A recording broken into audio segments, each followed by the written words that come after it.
ဂျန်နတ်ဂျိုကတက်လို့မသေးတဲ့တားရဲနဲ့ Predator ၄ Deck နီဒန်နဲ့တစ္ဆာဖောက်ခံရခြင်း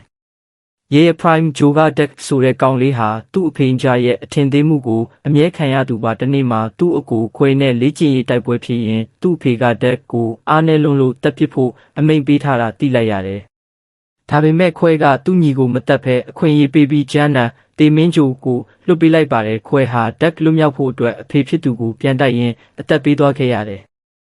တေမင်းဂျိုဘော်ကမဟာမိတ်ဂျန်နာဂျိုကိုရောက်တဲ့အခါဒက်တယောက်တည်းမဟုတ်တော့ပါဘူးအဲ့ဒီမှာတပိုင်းတစပျက်စီးနေတဲ့တေးရဆိုတဲ့ Android မလေးနဲ့စုံတယ်တေးရက Cox ဆိုတဲ့တက်လို့မတည်တဲ့တားရဲကြီးစီလမ်းပြပေးမယ်ဒက်ကသူမကိုပြန်ပြင်ပေးရမယ်လို့သဘောတူလိုက်ကြတယ်လမ်းမှာဘလို့ခေါ်တဲ့တရဝလေးတစ်ကောင်ကလည်းသူတို့နောက်တစ်ကောက်ကောက်လိုက်လာပြန်ရောတိတ်တန်ပညာရှင်တွေနဲ့ထိတ်တိုက်တွေ့ချင်းဒါပေမဲ့ပြဿနာက Cox တခုတည်းမဟုတ်ဘူးတေးရရဲ့အမဖြစ်သူထပ်ဆဦးဆောင်တဲ့ဆက်ရုပ်စစ်တပ်က Cox ကိုဖမ်းဖို့ရောက်လာပြီးဒက်ကိုပါနှိပ်စက်ပါတော့တယ်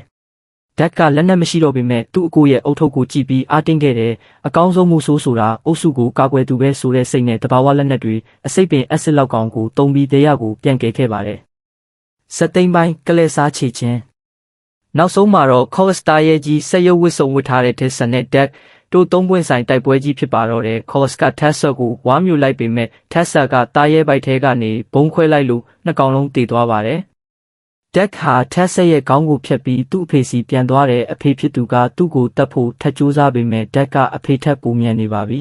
။ငါမှငါကိုပိုင်မျိုးနွယ်စုရှိသွားပြီလို့ပြောပြီးအဖေဖြစ်သူကိုအပြက်ရှင်းလိုက်ပါတယ်။အခုတော့ဒက်ဟာဒဲနဲ့ပါရိုနဲ့အတူဂျိုတစ်တစ်ခုစီကိုဥတီသွားပါတော့တယ်ဗျာ။